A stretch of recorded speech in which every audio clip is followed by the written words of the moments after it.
Hello, hello, hello. Hello, everyone. This is another Friday Love Your Liver live stream with me, Dr. Garrett Smith, the nutrition detective around these YouTube parts. And today I thought we'd go into copper toxicity because it's one of my favorite topics, along with vitamin A and toxic bile in your blood. And funny thing that vitamin A and copper both lead to what's called cholestasis, which is in essence, it's a leaking of toxic bile into your blood via various different pathways. There's multiple ways it can get into your blood. And this is why everybody thinks that they need to detox, but they don't really understand what they're doing because they don't realize that it's their own liver putting stored toxins like toxic bile and toxic copper and toxic vitamin. Don't ever forget the quotes around the word vitamin when you write vitamin A. I like to write it as toxic vitamin A now, if you see me around social media. It's not a vitamin. It's not essential. We don't need any of it. We have multiple people who have gotten down to less than the lab can detect, and they're just fine. So, debunking all the 120 years of garbage Rockefeller-funded nutrition science is what we do here. There's a lot of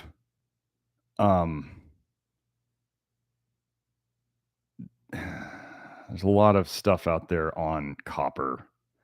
A lot of groups out there talking about bioavailable copper. The word bioavailable means it can get into your system, that you can absorb it. Do you understand that? That's how when people say they're testing the bioavailability of a mineral or a vitamin or something, they're testing how much of it gets into your system. That's what the word bioavailable means. I've had some people say that they don't think you can absorb copper from like your shower water or your bath water. Absolutely you can. Absolutely. It's funny, all these people who say this that haven't actually watched hair tests and blood tests. So is that bioavailable? Yes, the definition of the word bioavailable means it gets in your system. Is it all bioavailable? Yes. The bioavailable people like to say that copper plus 1 is all good. It's the magical ingredient that you need for your health. Oh, but copper 2 is evil and bad. You know, if you leave any copper 1 around long enough, it oxidizes and it turns into copper 2. They've even shown this with, let's say, that bioavailable copper supplement, where they show that, you know, there's blue copper sulfate, and then they add water, and eventually even the bioavailable copper supplement turns blue and becomes copper 2. And that took, I think the video was half an hour or an hour. Are you planning on this copper being in your body for a while? If so, it's going to turn into copper 2. Are you really going to stake your thing when I start showing you how copper is high in tumors and cancers and in diabetes and the brains of like Alzheimer's patients? Are you really going to stake your health on hoping that this extra copper you're eating or taking is not going to turn into toxic copper? Are you staking your life on one form of a mineral, the exact same mineral, just a slightly different form, not going bad in your body? You want to believe these people and stake your health on it? Okay. You may feel good at the beginning. And when it all starts to go bad, you just remember me and you come back here. And I'll still be here saying the same thing. You know how hard it is? People say that copper, that there's another group out there, a revolution in copper stuff, saying that there is no such thing as copper toxicity. There's only copper deficiency. That is the dumbest thing I've ever heard.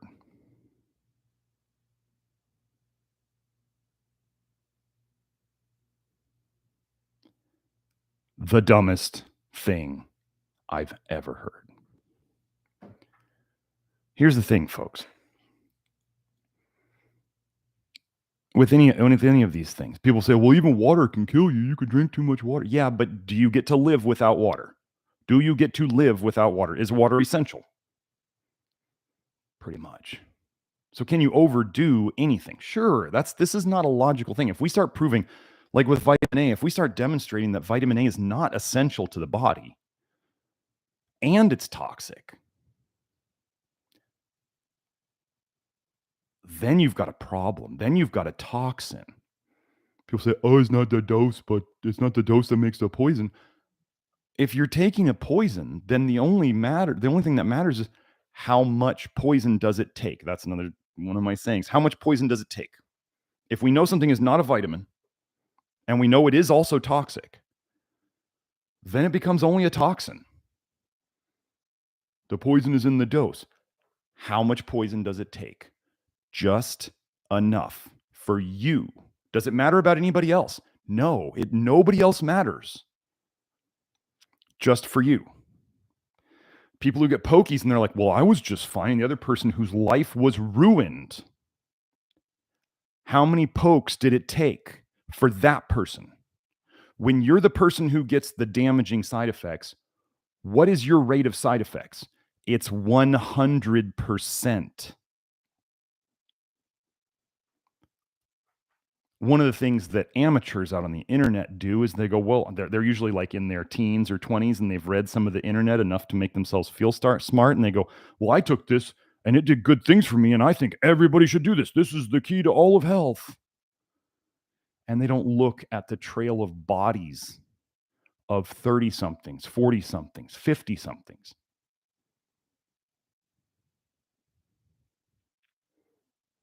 The confidence of amateurs is the envy of professionals, is the saying. So, well, I see. Hi, Sabrina. How are you doing today? Nice to see you here. So let's get into copper. Let me just go into, let's see this little copper toxicity. Let me plug this link here. For those out there who think that need copper, I got to tell you, I've had people will say copper antagonists, oh, they're terrible. Oh, they're going to hurt you. They're going to mess with your ceruloplasmin and deplenish your copper. So let me just tell you, watching a lot of these people who talk about ceruloplasmin in their protocol don't often measure ceruloplasmin in the blood.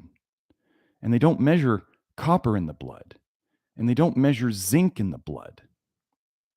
And they make all these statements based on research that when you break it down, I've broken it down before, like how they say you need vitamin A to raise ceruloplasmin. And I show them that they say that synthetic vitamin A is bad for you and that you shouldn't ever take it, and it does different things than natural vitamin A. But the main study they base it on is based on synthetic retinoic acid, retin A. There's nothing worse than hypocrites, folks. Nothing worse. And then they do all their treatments based on hair testing. And they have people go and donate blood to lower their ferritin, which is all right to do. But if you don't know where somebody's ferritin is and you keep having them donate blood and they keep telling you that they feel worse every time they donate blood, and you tell them, oh, you're detoxing iron, and they keep donating and they keep feeling worse and worse and worse, and they don't measure ferritin, they're messing people up. Folks, hair testing is great. I love it. I use it on all of my people. To not do blood tests for things that show up in the blood, like, oh, I don't know, ferritin that they're trying to treat and ceruloplasmin that they're trying to treat.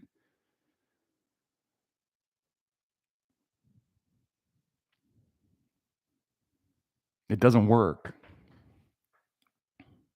Use the right tool for the right job. You want to have a screwdriver and a hammer and a wrench and these things to do the right jobs when you need them. Hair testing is not the right tool for every job. Blood testing is not the right tool for every job. Okay, let's just get into this. This is the copper toxicity This is a copper toxicity book. It's on the National Library of Medicine. This is a continuing education activity. So maybe your practitioners have run across this. Oh, wait, most practitioners don't give a hoot about actual nutrition. So first, this is one thing that they always do about some of these things that I call toxins. They always do the apologetics first. They always start with, like, any study you see that shows that vitamin A is bad and toxic. They always start the entire abstract and study with vitamin A is necessary for all of these things. And then they're like, ooh, vitamin A messed people up really bad. But they always start it with the apologetics. So here, let's just show you another example. Copper metabolism plays an important role in physiologic homeostasis. Copper toxicity, however, induces several pathologic processes that are detrimental to human health. Okay. Let's go down.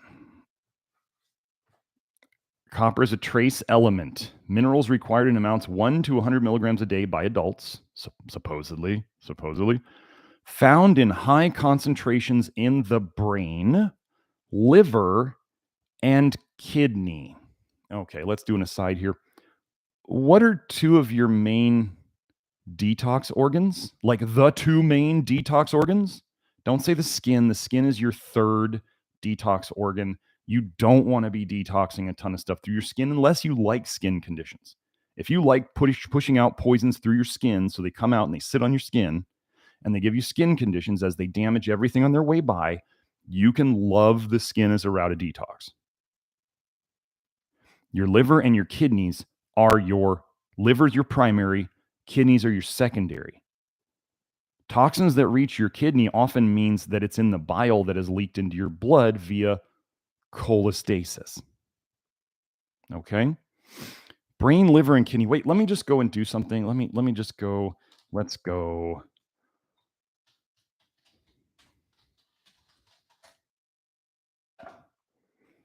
Over this. A couple.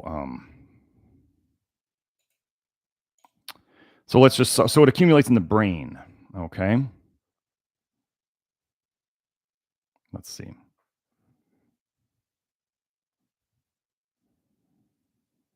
I've seen it before. I'm looking up Alzheimer's and copper in the brain.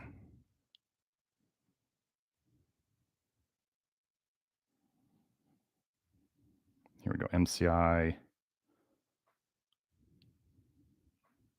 Okay. Oh, so for those of you who have a brain fog, let me put this paper up here. Those of you who have brain fog, and I'm going to tell you that copper toxicity is a huge cause of brain fog. Well, actually, let's go over that first. Before we go into all of this, let me go over the common copper toxicity symptoms that I treat, that I assess often as both. Let me tell you, vitamin A, you may have heard me say some of these things are related to vitamin A toxicity. You may have heard me say some of these things are related to copper toxicity. I'm going to tell you, vitamin A toxicity and copper toxicity are like this. They come together all the time. It's almost like one of them causes the other, or they're related to the same mechanistic root process, like liver injury and cholestasis and toxic bile in the blood, which we'll get to this in this little article here. But let me go over the symptoms that I most often see with copper toxicity. And if people try to detox copper too fast, for those of you do-it-yourselfers out there who are taking too much of things for your body and you don't quite have maybe guidance on what to do when you take too much of these things, or you read some blogger saying, take 150 milligrams a day of zinc. Especially for you guys, they'll be like, take 150 milligrams of zinc a day for your sexual function. It'll make you like this. Yeah, I've seen guys mess themselves up with that. Don't do that. We test. When people work with me doing the testing and consultation packages, we test, we don't guess. We test blood. When you hear me talking about copper and zinc here, I look at it in the blood and the hair. We are not screwing around. And then people can come to me weekly in my follow-up stuff to go over, is it the right dose? I give people a very methodical way of going up in their zinc to assess what the right dose is. We are not messing around with zinc and copper here. If you only look at copper, or if you only look at a hair test for zinc and copper, you're totally lost. Your practitioner's totally lost. When you can't see the blood zinc and the blood copper, it's going to be a bad time.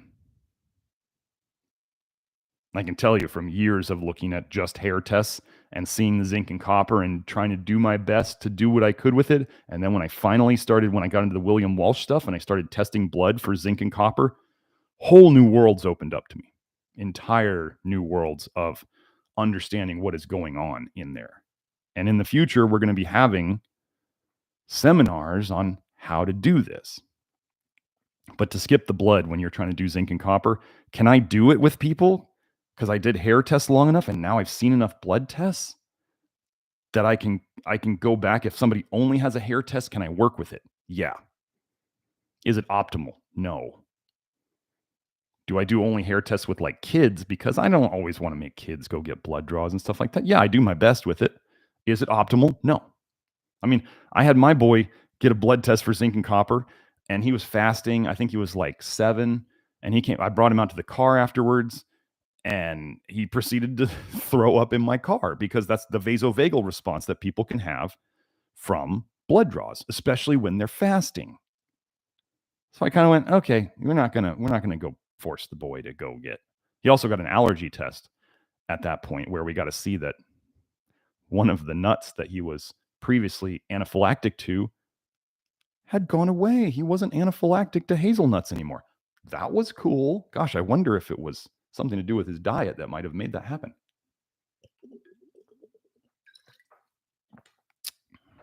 So,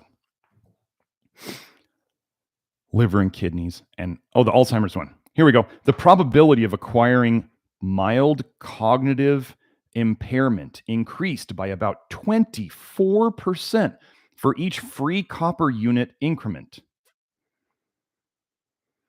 ApoE4 and free copper differentiated the mild cognitive impairment group also from the Alzheimer's disease group. ApoE4 and free copper appeared associated to MMSE. What was that? What is that? Mini mental status examination worsening. So the higher the free copper, the worse the mini mental status exam got, as did age and gender. I'm going to guess. Well, I'm not going to guess on this one. The last sentence. These results suggest that free copper can help in discriminating mild cognitive impairment subjects from healthy controls, but not on an individual basis. So they're talking about large groups of people. The more free copper you have, the worse your mental state. And then we have the chicken study. If somebody has that, if anybody's out there listening and you want to post it, what we call the chicken study, where they give chickens a low vitamin A diet. So the people in the protocol world will love to say that you need vitamin A to make ceruloplasmin to bind to copper so you have less free copper. Does ceruloplasmin bind to free copper? Yes. Why do we want enough ceruloplasmin? Because free copper is poisonous to you and your brain. That is why we want ceruloplasmin to protect you against this known toxin. Do you understand that the protocol people, by saying you need ceruloplasmin, are saying you need protection against this toxic heavy metal? Do you understand that that's what they're saying? And in the chicken study, they showed that the chickens on the lowest vitamin A diet had the most ceruloplasmin. Boy, that's weird. That's not what the protocol people say now, is it? One of the biggest things I see with copper toxicity is brain fog. They just said that, didn't they? Let's go over these symptoms again. Okay, so here, let's go over the list of the most common copper toxicity symptoms that I see, and that as people work with me long enough, we tend to fix them.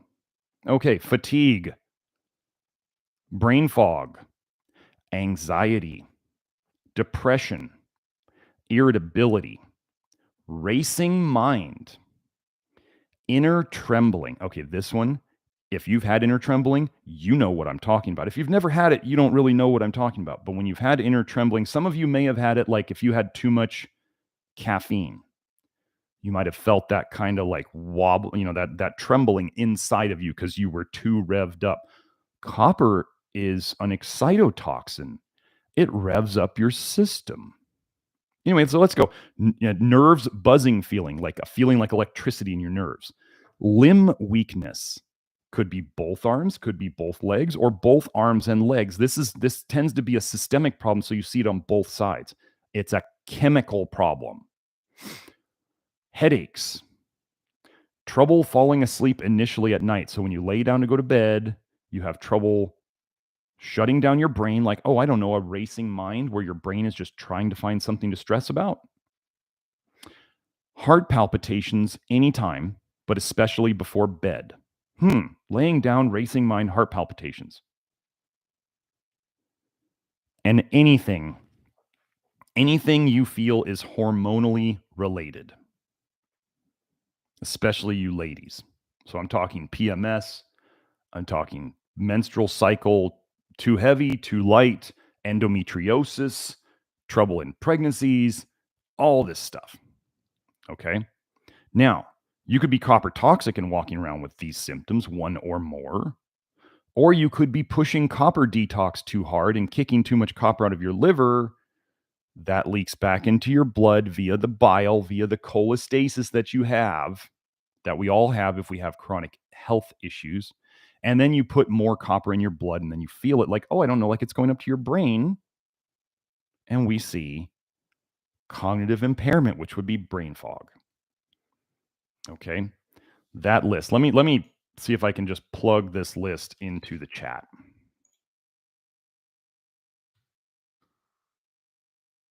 Well, it's not, it's too long. Oh, this thing is worse than Twitter. My goodness, with this freaking character count. Work. There we go. So there's half of it.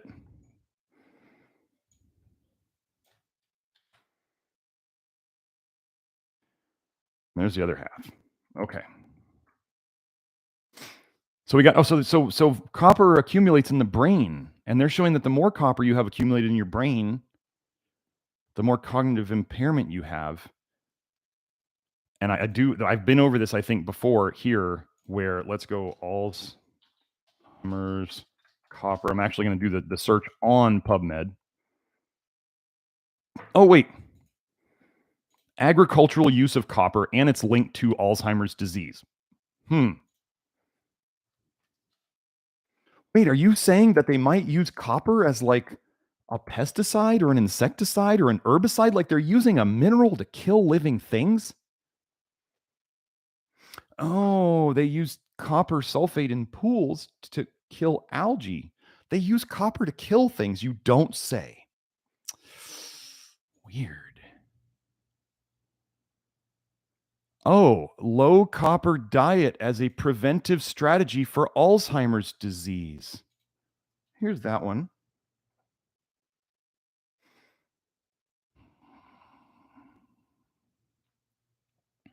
And I'm just taking titles here.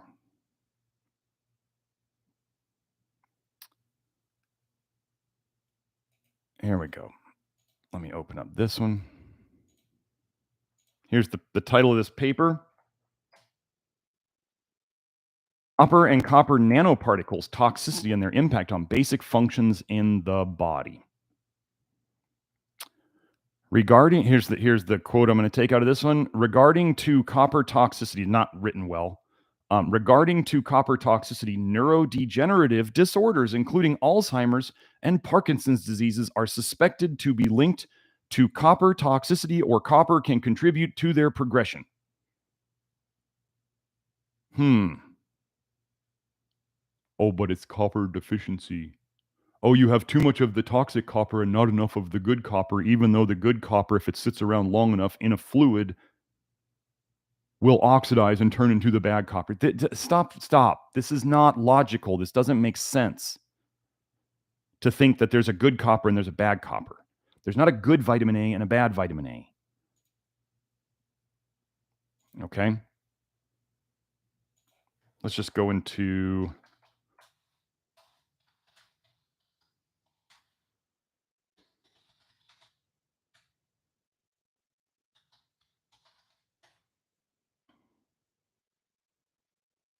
Let's see.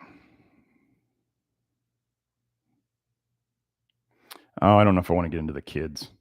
There was a zinc shortage, I don't know, 10 or 15 years ago for neonates, like the preemies and stuff like that, where they gotta either tube feed them, they gotta feed them via IV. I'm no expert in feeding preemies, so don't. But they had a zinc deficiency, and all the kids were getting dermatitis and cholestasis. And there's a thing with elderly when they start either tube feeding them. Well, I think it's tube feeding, where if they put too much copper in what they're feeding them, or there's not enough zinc, they get cholestatic liver injury. They start leaking bile into their blood. Too much copper or not enough zinc. Okay, folks. Let me keep going.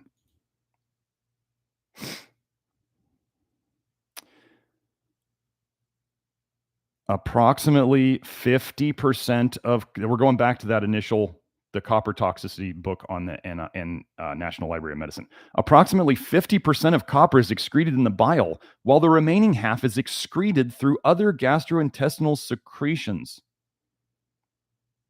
As such, the gastrointestinal tract is a major regulator of copper homeostasis. 50% of copper is excreted in the bile.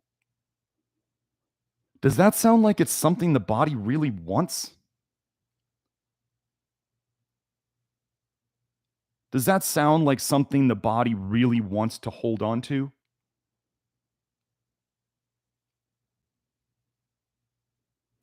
The copper deficiency is everywhere, and copper toxicity doesn't exist. People should be just smacking their forehead right now, okay? And then of course, they always got to say the good thing first. Here we go again. While copper is required as an important catalytic cofactor in redox chemistry for many proteins, when present in excess, free copper ions cause damage to cellular components. Here's how you know it's a toxin. A delicate balance between the uptake and efflux, that's getting rid of them or moving them out, of copper ions determines the amount of cellular copper. Excess copper induces not only oxidative stress, but also DNA damage and reduced cell proliferation. Whenever they talk about a delicate balance, like they do in, vitamin A toxicity, they're like, well, you want to get the right amount. You don't want to get too little, but you definitely don't want to get too much. Then you're talking about a poison that they have convinced you is a nutrient. These delicate balances are not... Okay, zinc, I'm going to tell you, if you start looking up zinc toxicity symptoms, it's really hard to find a lot of stuff on it. Can you mess yourself up with zinc? Sure. But when you start looking at zinc, it's hard to mess yourself up with it. And the list of side effects is nothing like copper, nothing like what we're going to go over, okay? So, let's see. Ooh, I just learned a new word. Copperidis. Here, I'll put this here. Copperidis. So it's copper IEDUS. I'm going to put this in the chat here. This is a new word. Learn something new every day. Copperidis, also known as copper toxicity, can be caused by consuming acidic foods cooked in uncoated copper cookware, or exposure to excess copper in drinking water or other environmental sources. Excess copper in drinking water. You mean the National Library of Medicine knows about excess copper in drinking water, and yet we're still putting copper water pipes into houses, and copper tends to cause infertility? And that some people think that's a goal of theirs?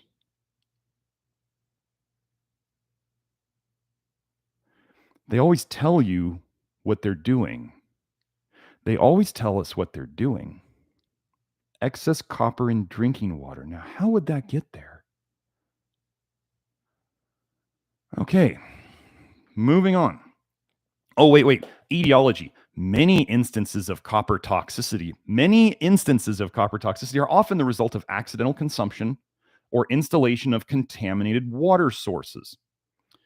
Copper salt-containing topical creams for burn treatments, acidic foods cooked in uncoated copper cookware, or in suicide attempts. So people can kill themselves with copper. Do you know that people have tried to commit suicide with vitamin A too? Weird. These essential nutrients being used to kill people. Copper sulfate is an easily accessible chemical in many countries and is even sold over the counter. It is commonly used in farming as a pesticide, in the leather industry, and making homemade glue.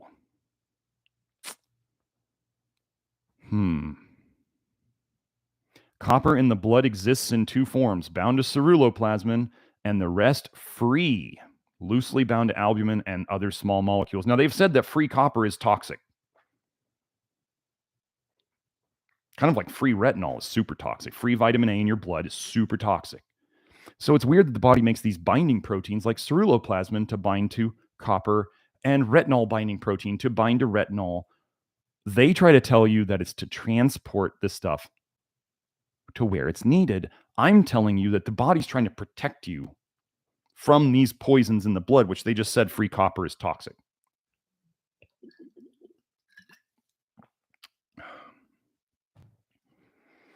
So, copper toxicity risks are higher for neonates, that's newborns, and infants, as they have an immature biliary bile excretion system and enhanced intestinal absorption. Copper toxicity risks are higher for neonates and infants as they have an immature biliary excretion system. So they're not very good at getting rid of bile, which is how you get rid of toxins.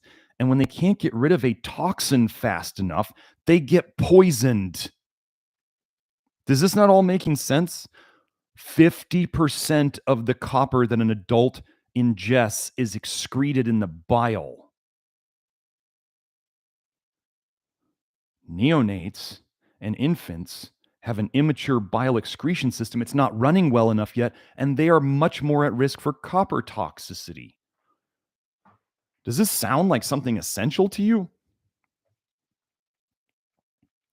Copper overload is also a feature of Indian childhood cirrhosis, endemic Tyrolean infantile cirrhosis, and idiopathic copper toxicosis. Do you know what idiopathic means? It means that these brilliant researchers and doctors can't figure out what caused copper toxicity. Wait, so they've got copper toxicity. We don't know how it happened.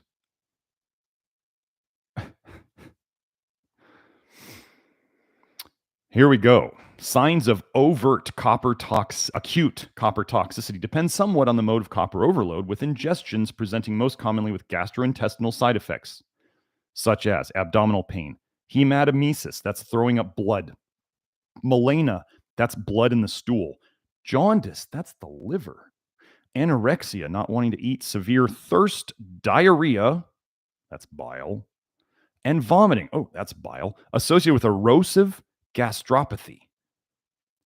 Whatever they're vomiting is breaking down their digestive system, including their esophagus.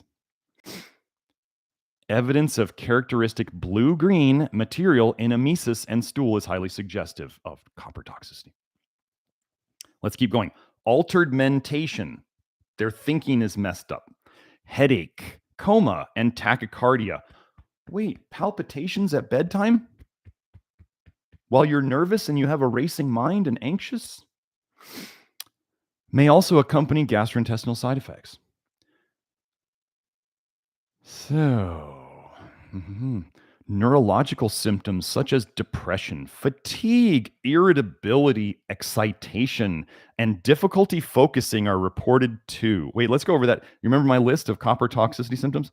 Neurological symptoms such as depression, fatigue, irritability, excitation, racing mind, trouble falling asleep initially because they feel too revved up. Oh, and difficulty focusing are reported too.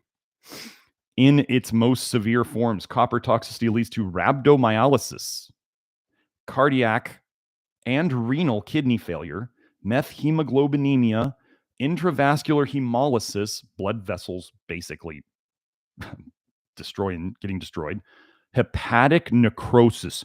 Your liver is dying. Pieces of the liver are dying.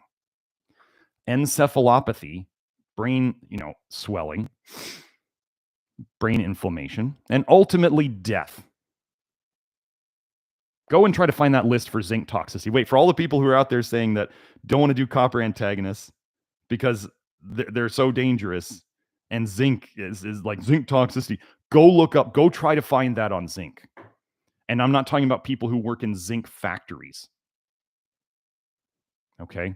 Go and try to find zinc used as a pesticide. Try it. Measurement of urine and blood copper levels, in addition to serum ceruloplasmin levels, remain the mainstay of copper toxicity initial evaluations if history and physical exam raise clinical suspicion. So wait, most of these people out there talking about copper deficiency is everything and copper toxicity doesn't exist, or the protocol folks, what kind of tests are they often doing? Are they mostly doing? They're doing hair testing. What did they just say here? Measurement of urine and blood copper levels, in addition to serum ceruloplasmin levels, blood ceruloplasmin, remain the mainstay of copper toxicity initial evaluations. What did I say earlier? If your people are only looking at hair tests in terms of copper and zinc, they are lost. And they'll use made up terms like hidden copper toxicity because they can't see your copper toxicity because they're using the wrong test. Stop entertaining these people, folks. Other laboratory evaluative tests include, so this is for copper toxicity, measures of kidney function, hemolysis, and liver damage, namely liver function tests, including AST, ALT, which will likely be increased.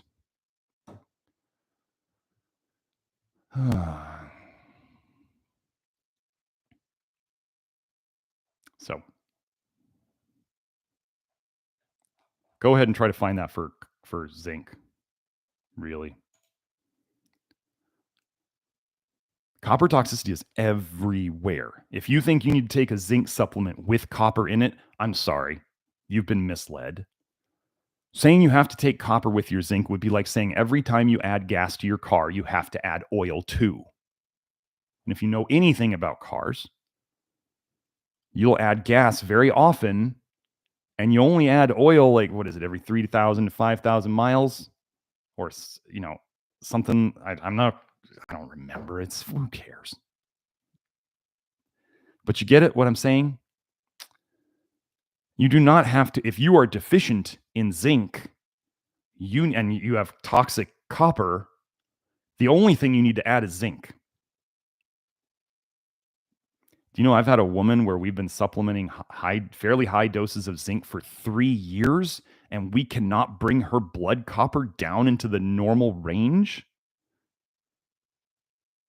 Do you know how much copper you can store in your liver? Let me just see if I can find.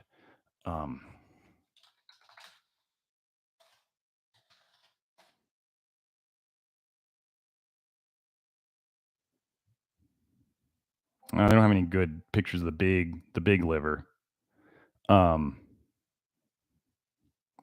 Ooh.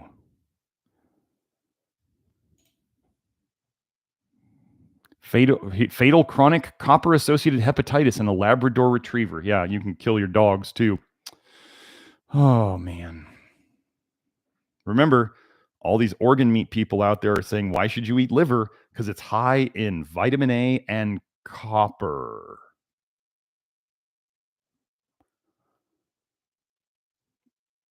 Your liver is a toxin holding site when you cannot get rid of them fast enough.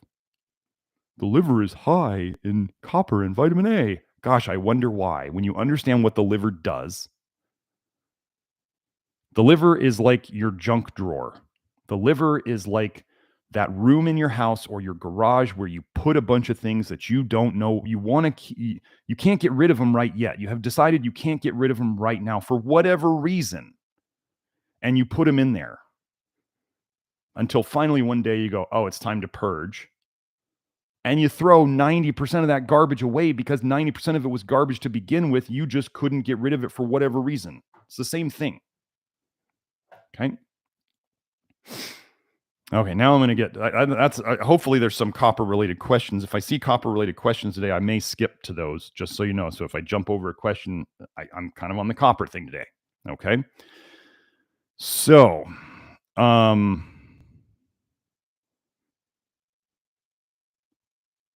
Pierre asks, is it possible to heal congenital hypogonadism in the long term, and has it been done before? I don't know.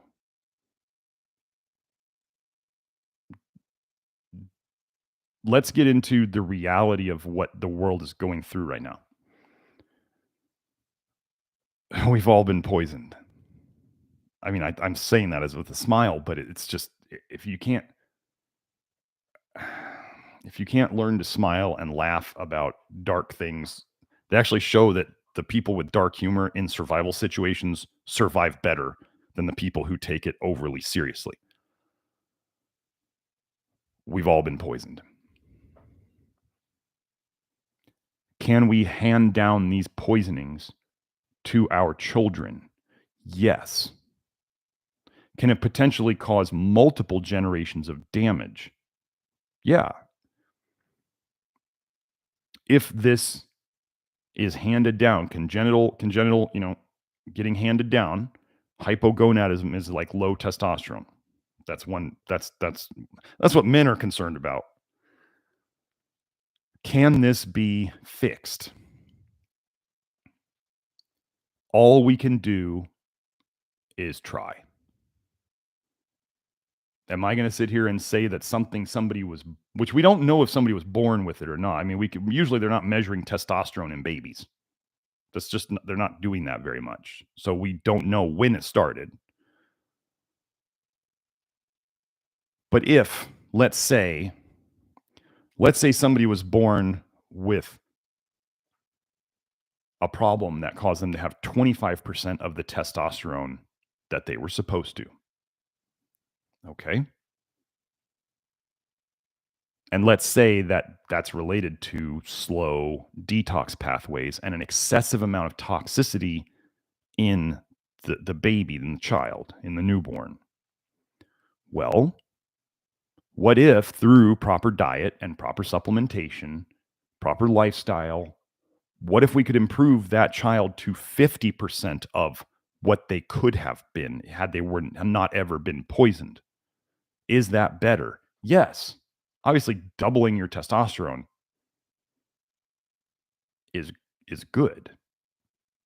I mean, if somebody's not well, we assume that things are not running as well as they could. And so all we can do is improve. The solution is never just give up.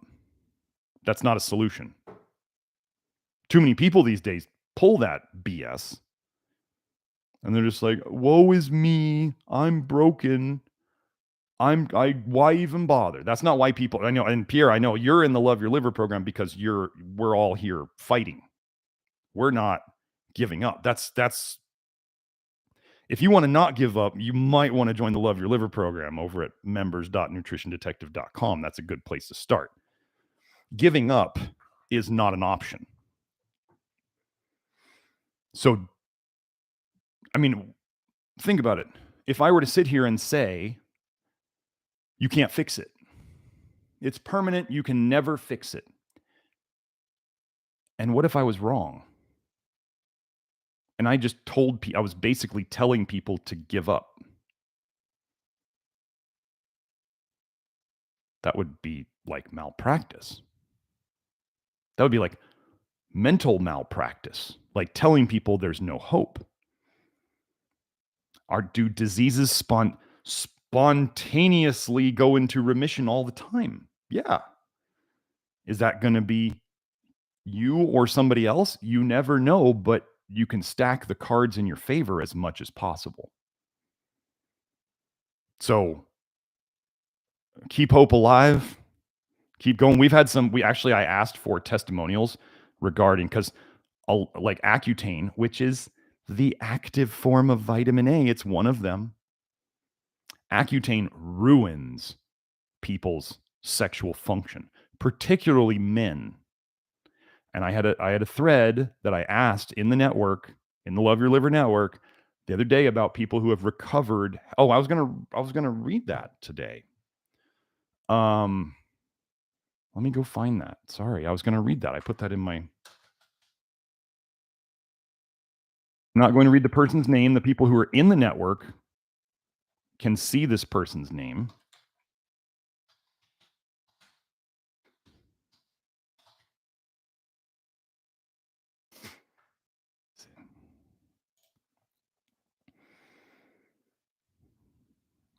Wait, let me find it. There we go. Because I had several gentlemen send me messages around, the various social media sites asking if I had any evidence of fixing post Accutane sexual dysfunction. So here is a testimonial from someone inside the network. It's a private network.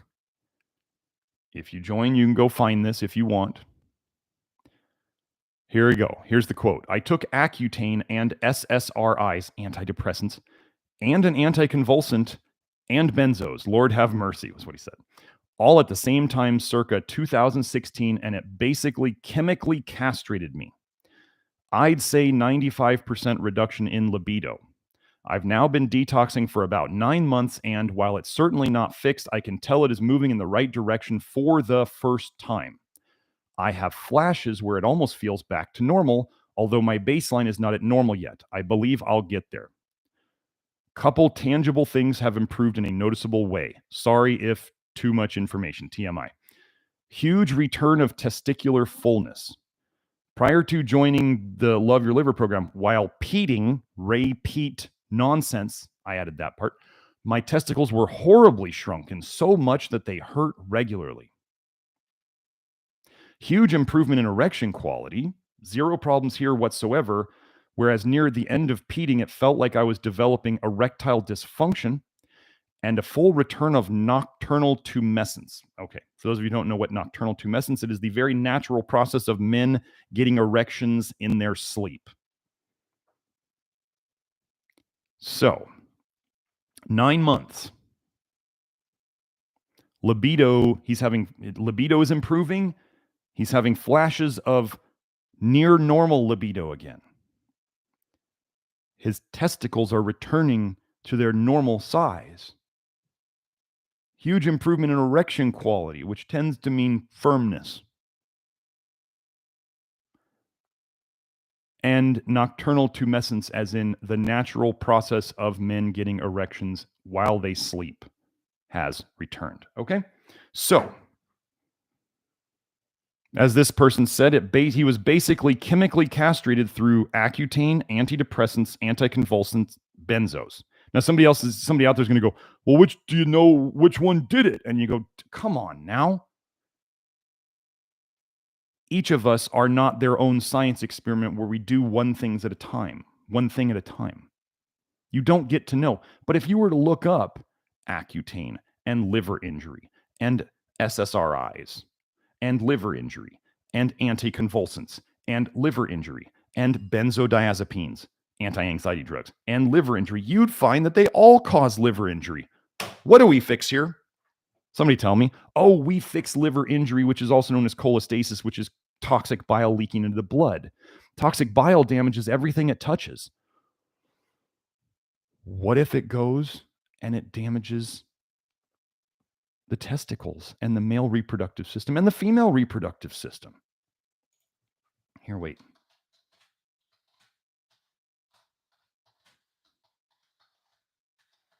Let me just see if I can find anything on connecting this.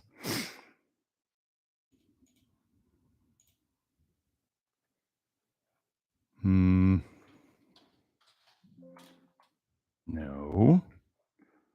Oh, wait.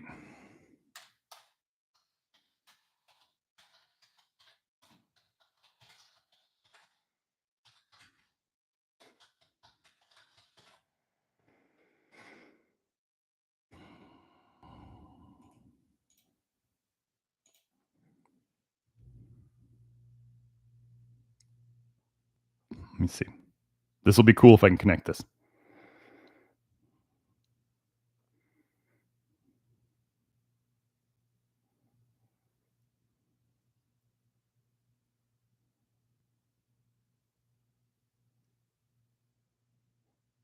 Okay. So here. Now, some people out there have come in and they want all this toxic bile in the blood and cholestasis stuff to be served up to them on a nice platter. And then they would wonder, well, if it's already been served up, why is modern medicine not doing anything about this? Why is nobody else doing anything about this? Why is Dr. Smith out here doing all this crazy stuff on his own? Because I'm willing to link these things together because we're trying to change the paradigm of medicine and why people have all these chronic diseases. Is conventional medicine interested in this, folks? Hopefully, your brain is big enough to realize that they don't want you healthy. They want you buying drugs that make you sick, which then makes you sicker, which makes you buy more drugs, which makes you get more treatments, which makes you get more imaging, which makes you get more surgeries, which makes you get more implants, which makes you get more knee replacements, which makes you get all of this stuff, which makes you pay more health insurance. They don't want you healthy. So then do you think all these places are going to fund studies to show you that this works this way? So let's just go through this. C-reactive protein. Well, let's go over this. So let's do first. Novel predictive risk factor for erectile dysfunction. So I'm going to connect erectile dysfunction with cholestasis and bile and liver injury here. Now, this is not going to be as clean as you guys probably want, but it's a start. What I'm saying before I go into this is that excess toxic bile leaking into your blood from liver injury, aka cholestasis, subclinical cholestasis, and we call it toxic bile in the blood, is what causes chronic disease. And we can then start going through the research and figuring out, is this likely connected? Okay? Here we go. I think I just posted that study. Novel predictive risk factor for erectile dysfunction. Serum high sensitivity C-reactive protein. Okay. This is from the discussion and conclusion. This novel meta-analysis suggests that, so they looked at 12 studies, suggests that CRP, C-reactive protein, a marker of inflammation in the blood, is statistically significantly associated with erectile dysfunction and may be a predictor or risk factor for the assessment of erectile dysfunction. Okay? C-reactive protein is statistically significantly significantly associated with erectile dysfunction and may be a predictor of erectile dysfunction. Okay. So now let's go into this. C-reactive protein in patients with gallbladder and biliary tract diseases. Oh, you mean bile related?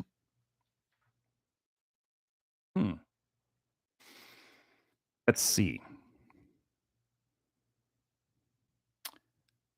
In the present study, we estimated this quantity of CRP in bile, as well as serum samples obtained from patients with gallbladder and biliary tract diseases.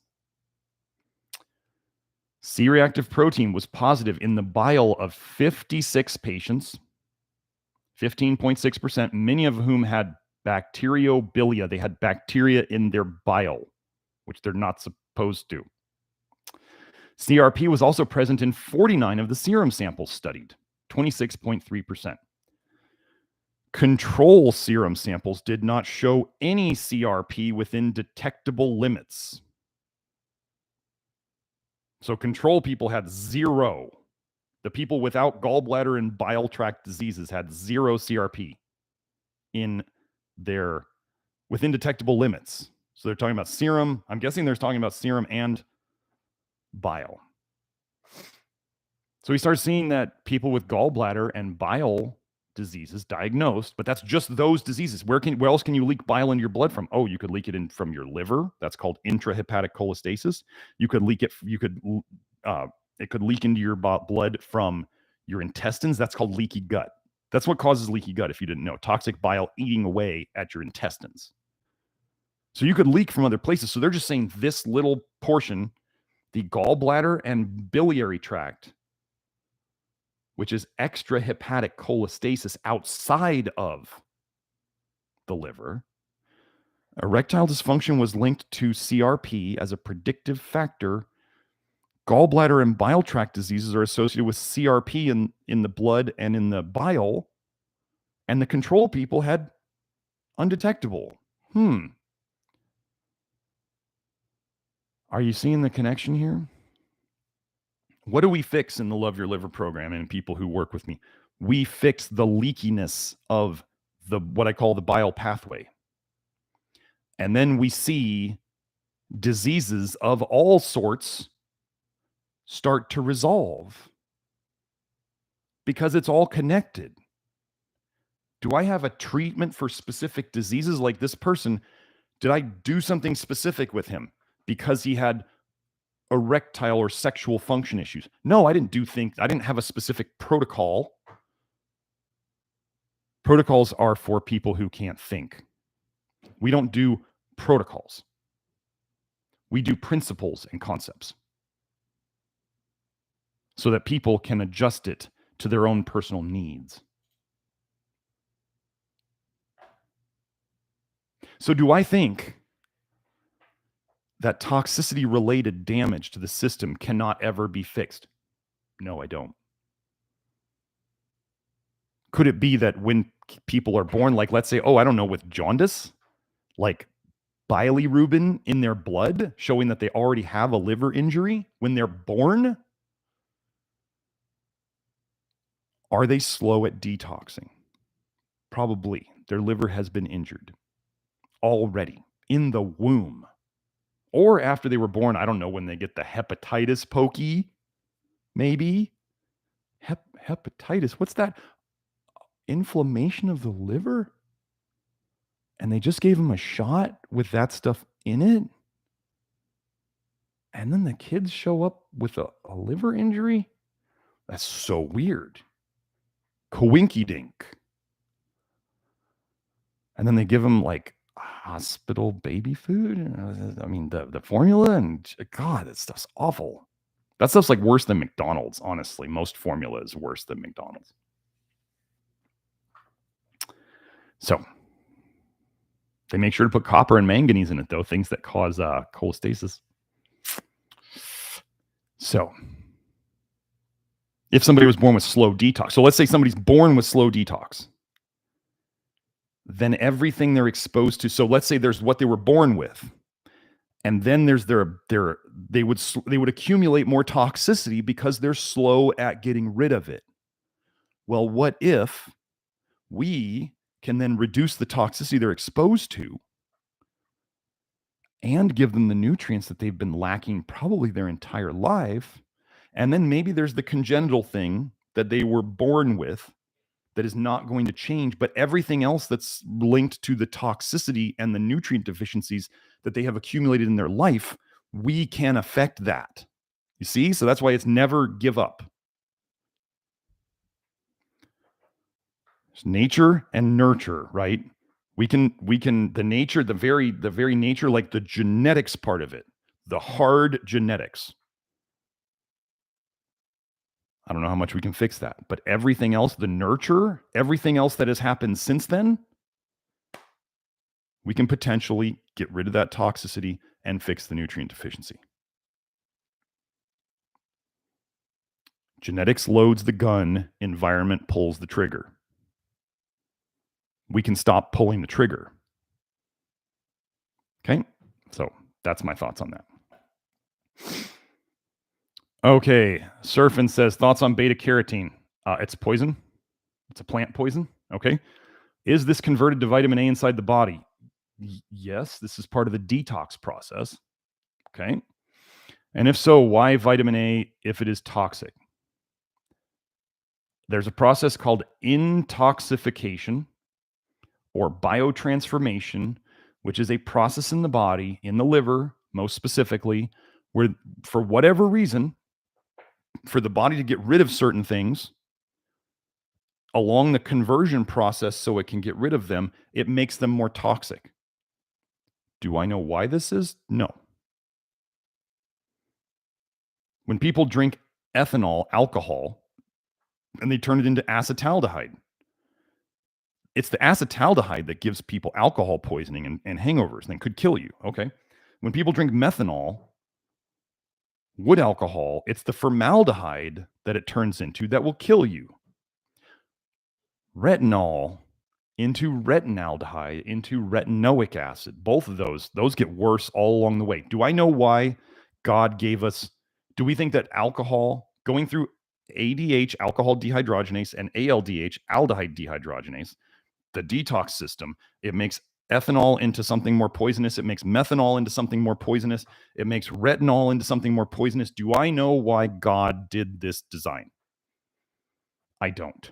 But am I going to sit here and say that why would the body convert ethanol into formaldehyde if it wasn't a vitamin? If it wasn't toxic? See what I mean? Like, are we seriously sitting here discussing? Are we going to discuss that one of these alcohols that turns into an aldehyde is a vitamin and essential for our body, and then we're going to argue that ethanol and methanol are complete poisons, but they use the same detox pathway? We're talking about a vitamin going through a detox pathway. B6, pyridoxine, is an alcohol, and everybody going, you need active B6. Pyridoxal is short for pyridoxaldehyde. So are we going to sit here and say this alcohol turning into this aldehyde is essential when generally aldehydes are thought to be toxic? Generally, it's assumed that aldehydes are toxic and alcohols are not essential. But we're going to assume that these alcohols can kill you and this one is necessary for life. But if you get too much, it's poisonous. You see? Why does the body do this? I don't know. I am not the grand designer. You'll have to talk to that guy. Okay? So, I'm trying to pronounce that name right. It looks like Mireille. What are your thoughts on high-dose niacin? I think using any vitamin in high doses is a drug-like effect. I think inducing a histamine reaction with high-dose niacin, that's what it is when you get that tingling, itching, that stuff from high-dose niacin, it is a histamine reaction. It is what one might call an allergic reaction. Do you think that I think that that's a good thing? Like to practically give yourself hives as a detox method? I don't. I'm sorry. So that's my thoughts on that. I mean, the idea that high-dose niacin causes some sort of detox just because, you know what it does? People think it does something because it does something they can feel. And they go, oh, it must be doing something. I can feel something. That doesn't mean jack shit. I put heroin into my veins. It must be good for me because I feel something. No, this is not. Feeling something right away is a drug-like effect, unless it's a deficiency. If you have a deficiency of a mineral, like when people put on topical magnesium, because almost everybody's deficient in magnesium. And if you watch on this channel, vitamin A depletes magnesium in the cell. So if people put on an essential mineral that their body needs to run all these vital processes in the body, if you give them something to run these vital processes and they feel better, like they feel more relaxed or they sleep better from magnesium, this is often what happens. That's okay to feel something right away, especially, gosh, when we test for these essential minerals, and we see that there's a deficiency, and then we give them the mineral and stuff starts repairing itself. That is very different than a short high dose niacin. Go look up long-term niacin side effects. My goodness, one of the things that damages the most is the liver. So it causes a histamine reaction. And long-term, it damages the liver. You want to know what I remember from naturopathic medical school? We had a naturopathic doctor who was our cardiology instructor. And he's going over the cholesterol-lowering drugs. And he's going over niacin. I really liked this guy. And he's going over niacin, and he's saying, everybody here is going to assume that like niacin is the cholesterol-lowering drug that you'd want to use because it's a vitamin. And he says niacin has the biggest side effect profile of all the cholesterol drugs. And that was just one of the early steps in my development to where I am today. You can use so-called vitamins to force the body to do things. That's a drug effect. That's not doing like you any favors. Here, let's just do this. Let's do long-term niacin side effects.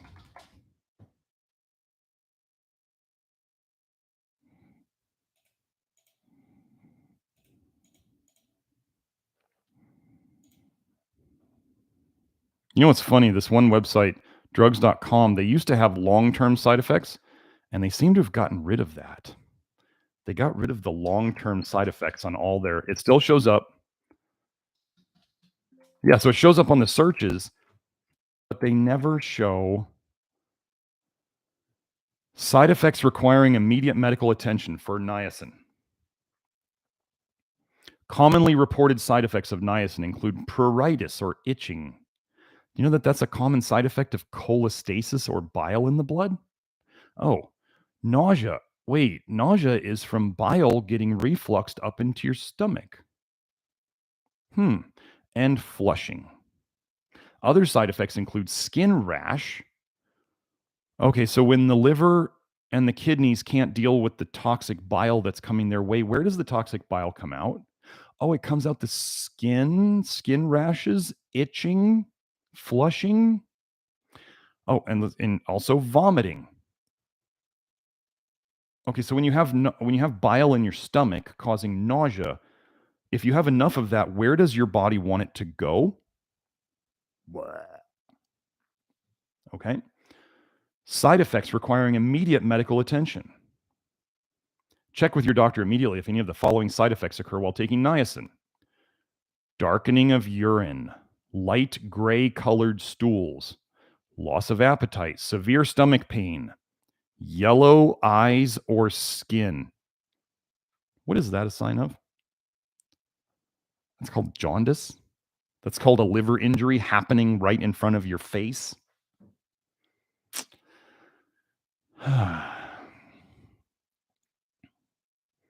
Side effects not requiring immediate medical attention. Let's run through these real quick. Abdominal or stomach pain, cough, diarrhea, feeling of warmth, flushing or redness of the skin, especially on the face and neck, headache, nausea or vomiting, rash or itching, runny nose, sneezing, stuffy nose, dizziness or faintness, dryness of the skin, fever, frequent urination, joint pain, muscle aching or cramping, side, lower back or stomach pain, swelling of the feet or lower legs, unusual thirst, unusual tiredness or weakness, unusually fast, slow, or irregular heartbeat. Sounds totally innocuous, right? Let's just shove down a bunch of a vitamin. No, not going to do it.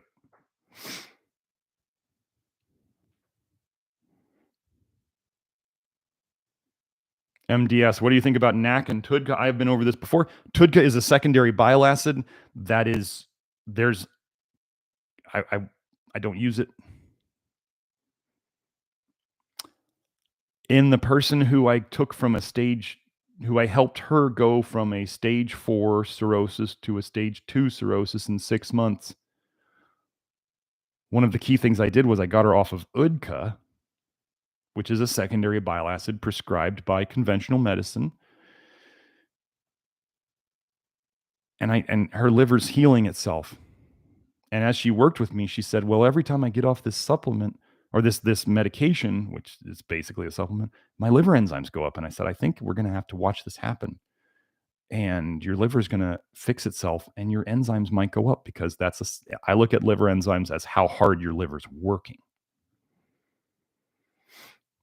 That can be bad. You can be working too hard. Can you overtrain? Absolutely. And our liver is fixing itself. Secondary bile acids like UDCA and TUDCA are toxic. They are the worst bile acids that you can take. N-acetylcysteine is a source of sulfur. It's a very high source of sulfur, and sulfur takes more than it gives. I don't use high sulfur things. I just went and found a paper the other day on, here, let me do this. Why does everybody want to eat cruciferous vegetables? Because they're high in what? Sulfur. Go over this study I found the other day. Genotoxic effects of crude juices from brassica vegetables and juices and extracts from pharmaceutical preparations and spices of cruciferous plants, origin in bacterial and mammalian cells. Uh-oh. Genotoxic. But cruciferous vegetables are so good for you because they have high sulfur.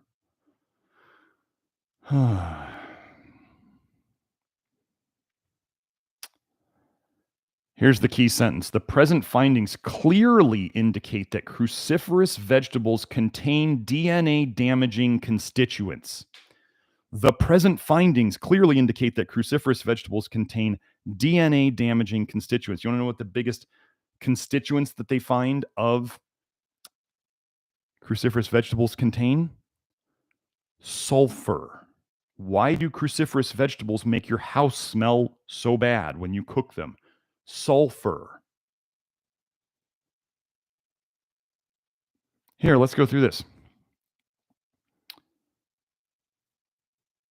On the basis of these findings and considering the negative effects obtained with non-cruciferous vegetables, tomato, carrot, green pepper. Wait, 2 of those are nightshades, and one of them is super high in vitamin A. Actually, both 2 tomatoes and carrots are both very high in vitamin A. And 2 of them are nightshades, which are known historically to be extremely toxic plants. Weird. Okay, continuing. So let me read that again without stopping. On the basis of these findings and considering the negative results obtained with non-cruciferous vegetables, it seems likely that the genotoxic effects of the juices are due to specific constituents of cruciferous plants, such as glucosinolates and or their breakdown products. In particular, isothiocyanates, which we found previously to be potent genotoxins in bacterial and mammalian cells. Potently DNA toxic. You still out there eating tons of broccoli and cabbage and cauliflower and Brussels sprouts and thinking it's good for you because it's got sulfur? Isothiocyanates and glucosinolates are some of the highest sulfur containing compounds in these plants. Sulfur is not something you want to do. What does sulfur do? It depletes your B1 and it slows down your ALDH, which is one of your most important detox enzymes. And then N-acetylcysteine adds acetyl groups, where other people in the nutrition world and other stuff have said you don't want to go throwing in a bunch of acetyl groups into your body. If you want to do cysteine, just eat some meat. Sulfur is not something to pursue. If you eat meat, I've never seen a hair test. The trace elements test I do does sulfur on it. I've never seen a sulfur deficiency ever. It doesn't seem to exist. So, do we need to pursue sulfur? I don't believe so. Do we know that vitamin A messes with sulfur metabolism? Yes, we do. Oh, I got to wrap it up here pretty soon. Wait. Why did that jump? Oh, come on now. I just want to say for those of you next time who might want me to get to your question, there we do super chats.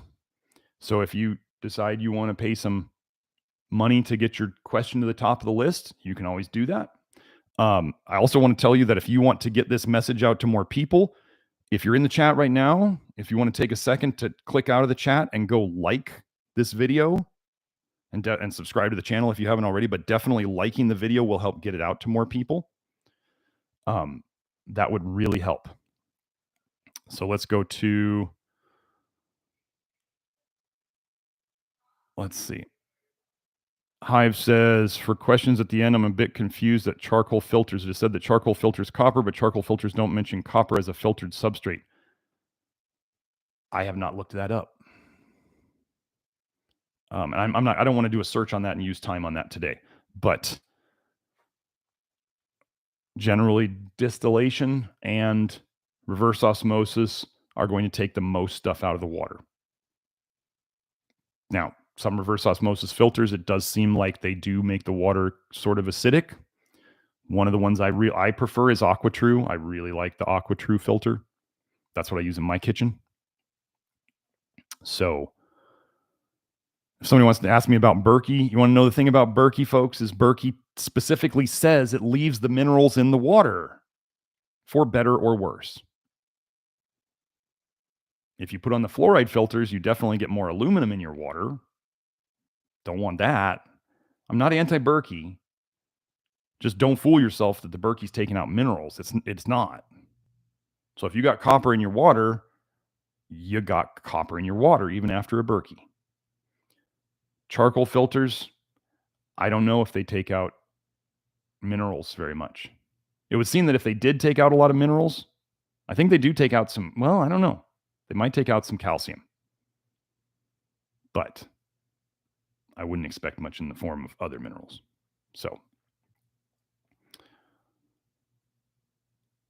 So I've added, I had somebody argue that a small enough amount of cyanide isn't a problem.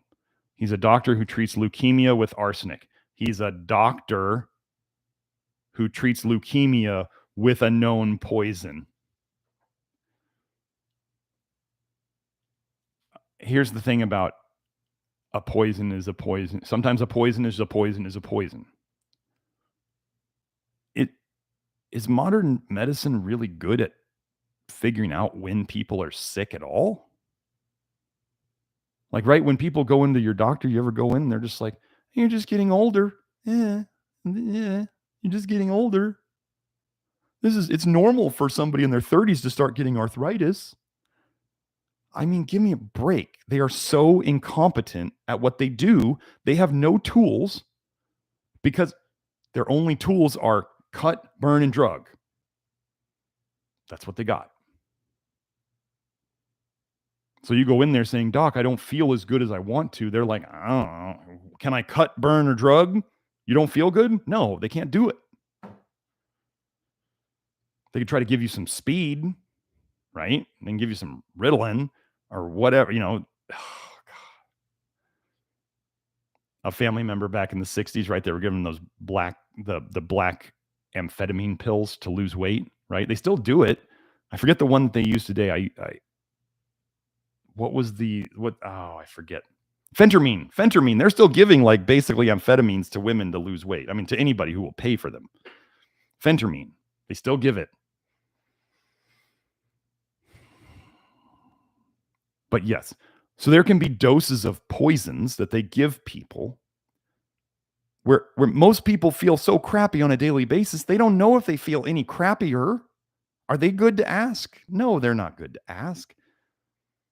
Blood tests, for the way most doctors look at them, are totally worthless because they only look at them when they're way out of range.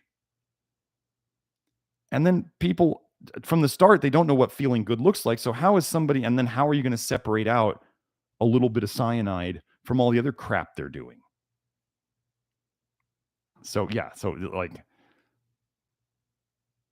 looking at the world today and going, I don't think these things are poisons, even as everybody around is getting more and more infertile and more sick. Like sometimes life is not a science experiment. So if you want a study that just lays it all out and says this causes this and this causes this and this causes this and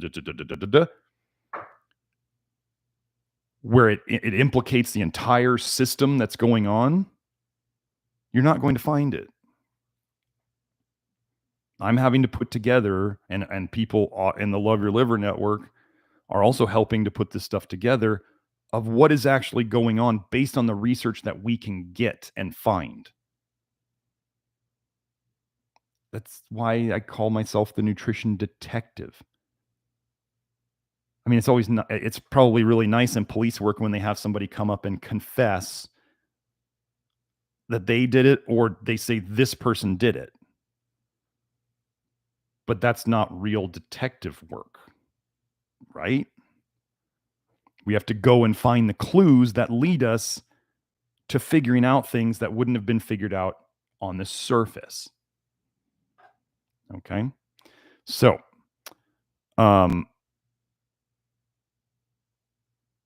Christina asks, good morning, Dr. Smith. You posted on YouTube this week a message about sacroiliac inflammation. Forget all you said now, as I couldn't find it again. But I'd like to hear more on that, as I've had this effect. Sacroiliitis. Go look up sacroiliitis and isotretinoin, or sacroiliitis and Accutane. This is the active form of vitamin A. Sacroiliitis. Here, I'll just do it right here. We'll just go, we'll go to pubmed.gov, because that's not going to go over what PubMed is again. PubMed is a library, an online library of abstracts. As we're going to type in sacroiliitis, isotretinoin.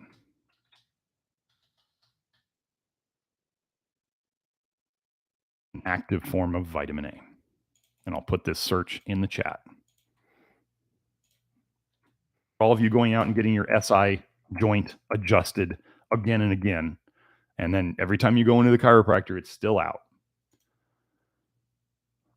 I'm just going to read through a couple of these titles. Isotretinoin-induced sacroiliitis in patients with hidradenitis suppurativa, a case-based review. Isotretinoin-induced sacroiliitis, case series of 4 patients and a systematic review of the literature. Isotretinoin-induced sacroiliitis, a rare case report. Bilateral sacroiliitis confirmed with MRI during isotretinoin treatment, assessment of 11 patients and a review of the literature. Sacroiliitis during isotretinoin treatment, causal association or coincidence. Analysis of musculoskeletal side effects of oral isotretinoin treatment, a cross-sectional study. The prevalence of sacroiliitis in patients with acne vulgaris using isotretinoin. 2 pediatric cases of isotretinoin-induced sacroiliitis successfully treated with adalimumab. A patient with chronic sacroiliitis undiagnosed for 3 years after isotretinoin use. That was just the first 10 papers. It's rare. It's so rare. So no, it's vitamin A toxicity. Whenever you see isotretinoin cause something, you can know that vitamin A toxicity causes that. Isotretinoin, aka Accutane, just fast tracks you there. Okay. Vitamin A toxicity leads to sacroiliitis. And so on that note, what we often see, what I've had people get back to me with, is they regularly see their chiropractors, and their chiropractor, you ever notice when you go to see a chiropractor, you tend to have, there's always different things that are off if the chiropractor tells you what's out, right? And they'll do, oftentimes they do the same adjustments every time because they just kind of have their little routine, the twist of the hips, and then they do the up the thoracic spine, and then they do the crack of the neck, right? It's like, what do they call them? The flying 7. This is like the chiropractors who just adjust. They think adjusting will just like fix everything in the world. Oh my gosh, that's like do I like chiropractic? When chiropractic is done right and in a holistic manner, yes. The chiropractors who tell you that just getting your spine adjusted is going to fix all of your problems, that is horse pucky, to be nice. But so a lot of people will go in with the same patterns. You'll notice Your SI joint is out again. Your SI joint's out again. Your SI joint's out again. Your SI joint's out again.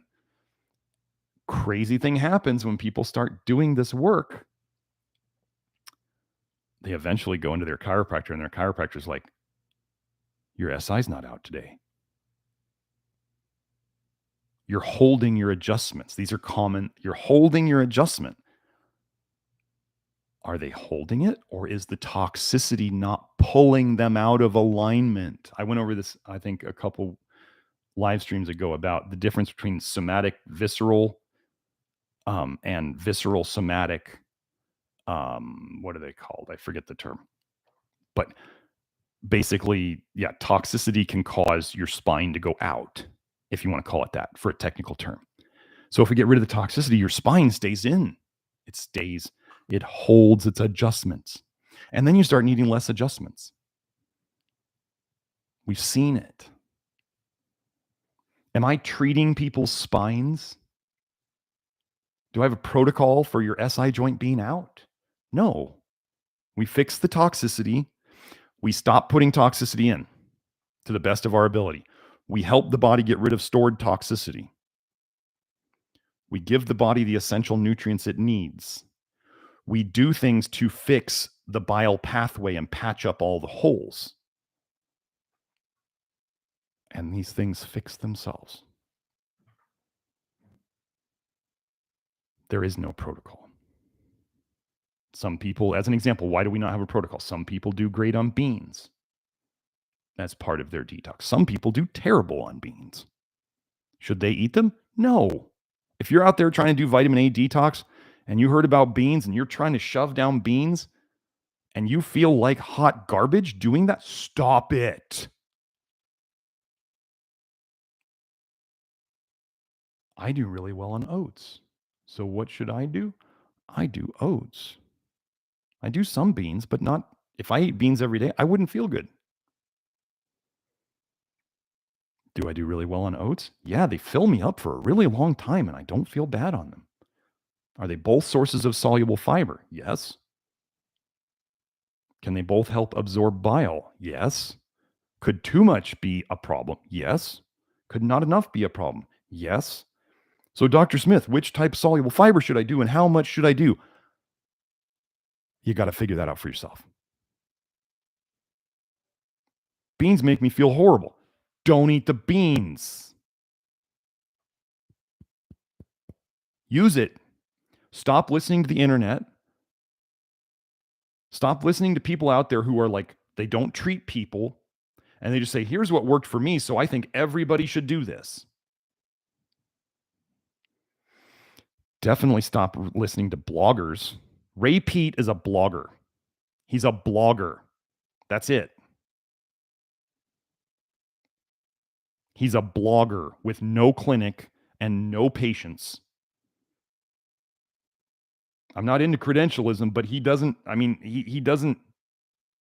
have a health practitioner credential even.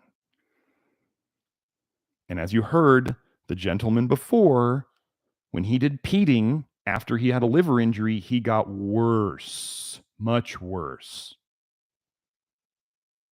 I fix Petarians, ex-Petarians all the time.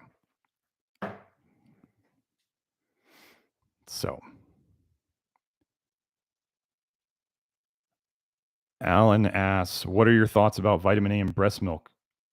It's a poison. And I've been over this before. There are, here, I'll put this link. This is the last thing I'm going to put up. Let me go to my old forum.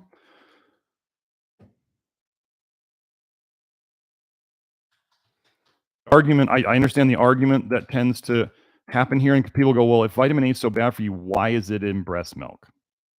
Right? I mean, it's a decent little argument at the start until we absolutely destroy it with. So if we were to show that there are lots of other toxins in breast milk, if I'm saying that vitamin A is a toxin, and we were to show that there's tons of other toxins in breast milk, what does that mean about, are we putting essential toxins in breast milk? Or is it that breast milk is one way that the body detoxes fat-soluble toxins. So there's a whole book written on this. But the link, let me put this link here.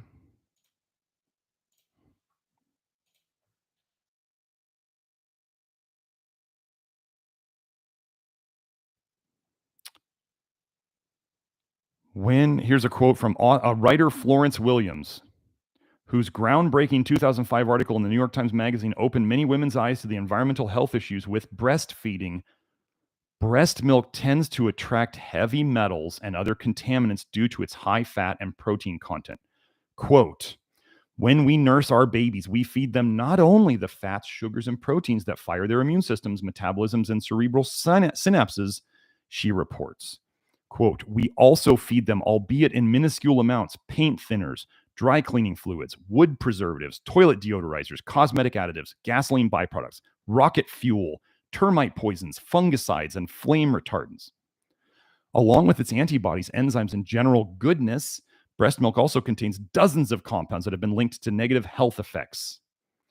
Reports MOMS, which lists bisphenol A, BPA, a plastic component, PDBEs used in flame retardants, perchlorate used in rocket fuel, perfluorinated chemicals, PFCs used in floor cleaners and nonstick pans, phthalates used in plastics, polyvinyl chloride, PVC, commonly known as vinyl, and the heavy metals cadmium, lead, and mercury as the leading offenders. So, which one of those is an essential nutrient? None of them. Why is vitamin A in breast milk, along with all those other toxins?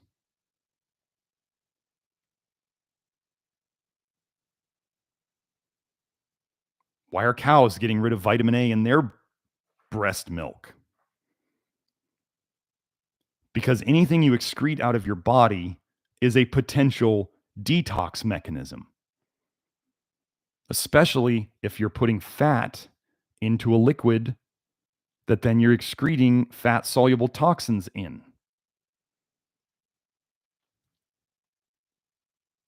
There's poisons everywhere. Just because a poison shows up somewhere that, none of those poisons were essential.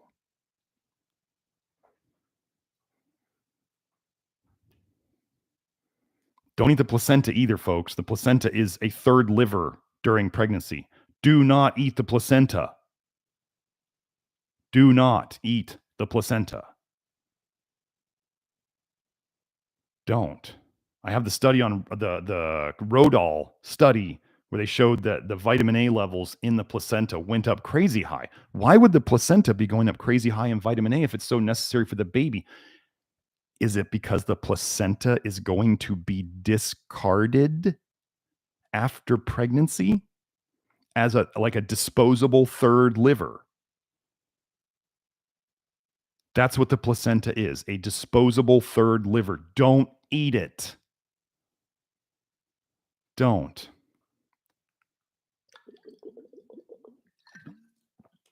Be thankful it's gone. I mean, we want healthy babies and we want the process to go all healthy. Just don't eat it. It's very simple. Did I help my wife to encapsulate her placenta before I knew all of this? Yes. My ex-wife, I should say. Did I help her to do that back when we were married, when we had our kids? Yes, for both kids. Did it do anything good? No, it did not. I didn't notice it doing anything bad, but do I think it did anything good? No. So, don't eat the placenta. It's full of toxic stuff. And generally, for those of you who are going to try to get pregnant, I usually suggest if you're going to join the Love Your Liver program or work with me and you want to get pregnant, I suggest doing 6 months of the detox first before you start trying in earnest to get pregnant. I'm erring on the side of caution. Because if you start dumping too much poison out of your liver into your bloodstream, some of that's going to the baby. Now, I don't want that. Do I know that this is a problem? No. Do I think that putting less poisons in your system is good? Yes. Am I going to err on the side of caution in saying 6 months of detox before you try to get pregnant? Yes. Okay? Because I take my job very seriously. We're not messing around here. Let me end with this. This is not a game. You can go out there and try to find all this stuff and put it all together on the internet for free. You might be right. You might also be exactly wrong. And if you're like a lot of the health nuts out there who are very disciplined and very motivated, let me tell you something if you haven't realized it already. Being very disciplined and motivated to do the exact wrong thing will F you up really, really bad. Maybe you already know this. Maybe you've done lots of fad diets and extreme health approaches. And you doubled down. Like when you weren't feeling good, you were like, I'm going to do more of this. That's what I must not be doing enough. I'm going to take not a teaspoon of cod liver oil. I'm going to take 3 teaspoons of cod liver oil. I'm going to eat only vegetables. I'm going to eat only meat. And you do it. I'm going to eat 80% of my diet is fat. And you do it. And you do it well. Maybe you feel better at the start. And then the old problems or new problems start creeping up on you. And you do the stuff you're doing harder, doubling down, and you get worse. Maybe you triple down before finally you realize, why am I doing all of this so hard and so well and so consistently, and I'm getting worse? You can do all of this on your own. You can try to do it all. We have about 4 years worth of experience and my ability to filter through things quite quickly. And do I test all of this stuff on myself? Yes. Did I set myself back? Yes, absolutely. Because I was experimenting, because I lead from the front. And we know these things now. And we can help you avoid all sorts of mistakes. So I hope you consider joining us over in the Love Your Liver program at members.nutritiondetective.com. If you want to work with me, look on the website for the link, the consultations link. If you have questions about consultation work with me, testing and consultation work with me, email Julie, admin@nutritiondetective.com. If you want to look into the supplements that we sell, some really basic stuff right now, but it's Lactoferrin is the best on the market by far.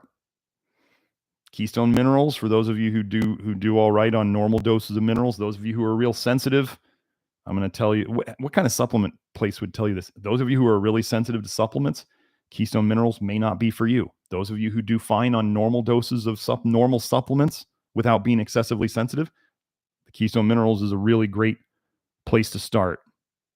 It helps.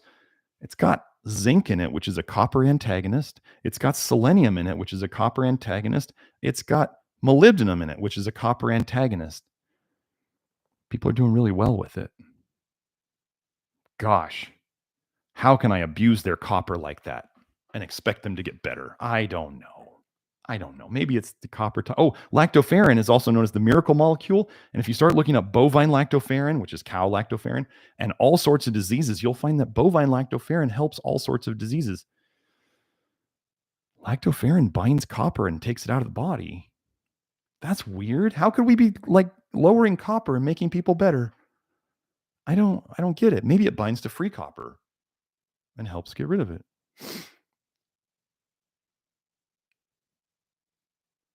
Now I want to search lactoferrin and ceruloplasmin.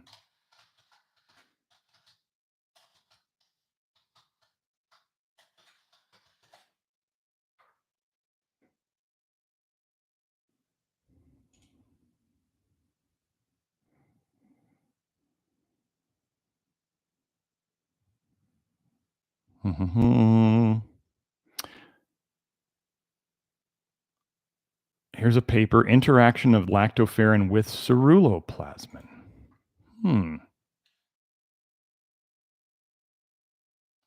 Added to human blood serum, The iron-binding protein lactoferrin, purified from breast milk, interacts with ceruloplasmin, a copper-containing oxidase. Okay, let me see if it actually does anything. The ceruloplasmin lactoferrin complex is found in various fluids of the human body. Upon injection into the rat of human lactoferrin, the latter is soon revealed within the ceruloplasmin lactoferrin complex of the blood plasma, from where the human protein is substantially cleared within 5 hours. Okay. Gosh, ceruloplasmin binds to copper and lactoferrin binds to copper.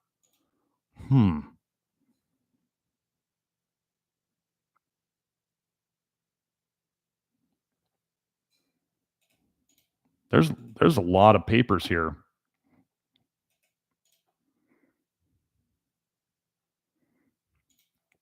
Effect of lactoferrin on oxidative features of ceruloplasmin.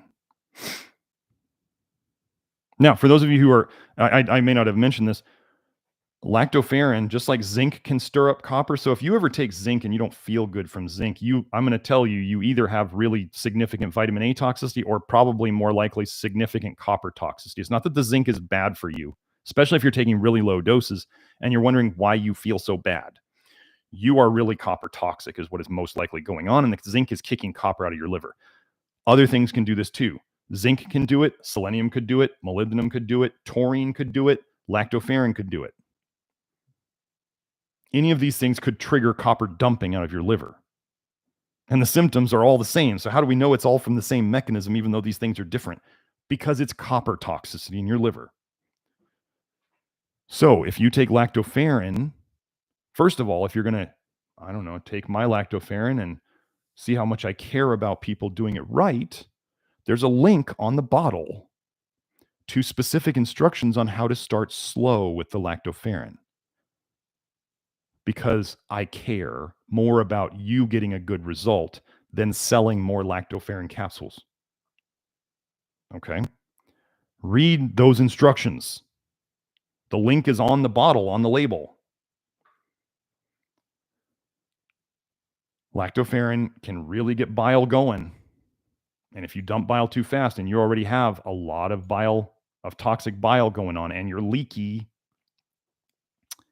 you're not going to feel good. Let me see. I just want to see. Let me see the papers. We got a study of the effect of ceruloplasmin and lactoferrin on the chlorination activity of leukocytic myeloperoxidase using the chemoluminescence method. There's lactoferrin, myeloperoxidase, and ceruloplasmin complementary gear wheels. Lactoferrin, myeloperoxidase, and ceruloplasmin. Complementary gear wheels cranking physiological and pathological processes.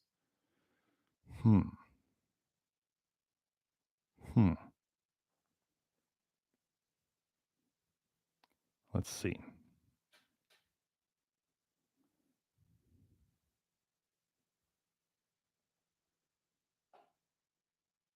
That's not really moving anything forward.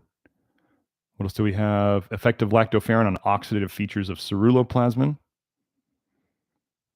I think we already went over that one. And then we have interaction of lactoferrin with ceruloplasmin. So these two are obviously, wow, ceruloplasmin binds copper and lactoferrin binds iron and copper. And then they bind to each other. Getting that copper bound up must be pretty important, right? Why would that be? Maybe because it's a poison floating around in your blood. So. Oh, Hive says, can confirm more copper equals more anxiety. This is absolutely. Let's just do this. Let's see. I gotta go. I enjoy my job so much. I just can't stop.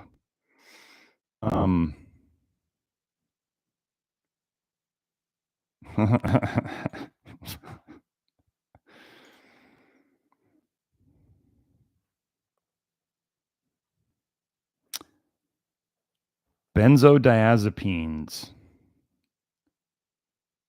drugs, anti-anxiety drugs that cause lots of liver injury. Is that copper iodide? Oh my gosh. Copper iodide nanoparticles as a remarkable catalyst in the synthesis of benzodiazepines, an eco-friendly approach. Copper iodide. Those of you who haven't been around me long enough know that iodides are toxic.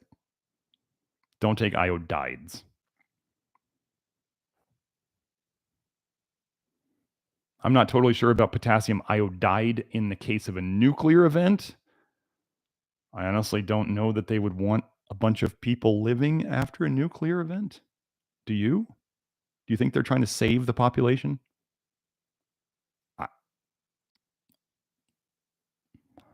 Do they really want to save lots of people? But iodides long term, like those of you taking Lugol's, stuff like that, potassium iodide. I've done videos on this. I've got articles on the research forum that I linked here. Potassium iodide, when you look at the toxicity of it, it ruins your thyroid. It ruins it. It ruins it. It ruins it. It ruins it. Do not take potassium iodide. Is what I would do. Throw that crap in the garbage. So, copper iodide in making an anti-anxiety drug. Copper iodide. What's that saying? Birds of a feather flock together. Poisons beget poisons. The more poisoned you are, the more poisons you want. Copper iodide and benzodiazepines helping to make each other. You can't make this stuff up, folks. We just follow the trail. It's just detective work. That's all we're doing. We're not assuming. I guess the gift I was given with was I did not assume that anything that they said, at some point I stopped assuming that whatever they told us was correct. I honestly, the whole neurotransmitter theory at this point, I think most of it's dog shit. Do I know the right answer? No, but I think most of the theories, I mean, they just came out and said SSRIs and the serotonin theory and all this was bunk. They just told you it was bunk. And I'm sitting here going, I think the neurotransmitter stuff is all garbage, and everybody else is going, well, how could that be? How could that be? And then they go, the SSRIs and the serotonin theory was all pretty much garbage. I'm sitting here saying, I think all of it's garbage. And just because they tell you one doesn't mean that the rest of it is garbage. You know, dopamine turns into an aldehyde up in your brain. Dopaldehyde, Dopal, D-O-P-A-L. Look it up. Dopal is dopaldehyde. Your own supposed neurotransmitters are turning into aldehydes in your brain. And you can get addicted to dopamine rushes. What do we get addicted to, folks? Do we get addicted to things that are healthy for us or things that are unhealthy for us? If you look up Parkinson's, you'll find that they actually believe that dopaldehyde, is what damages the very neurons that are related with causing Parkinson's. They can't clear out aldehydes, you say. Didn't we talk about aldehydes being poisonous earlier? Your own neurotransmitters turn into aldehydes and damage the very neurons that make them? Wait, where else does something like that happen? In the liver, where the liver cells make bile and the bile actually damages the liver cells that makes it? This is so weird. This is not what we were taught. Anyway, I'm all done.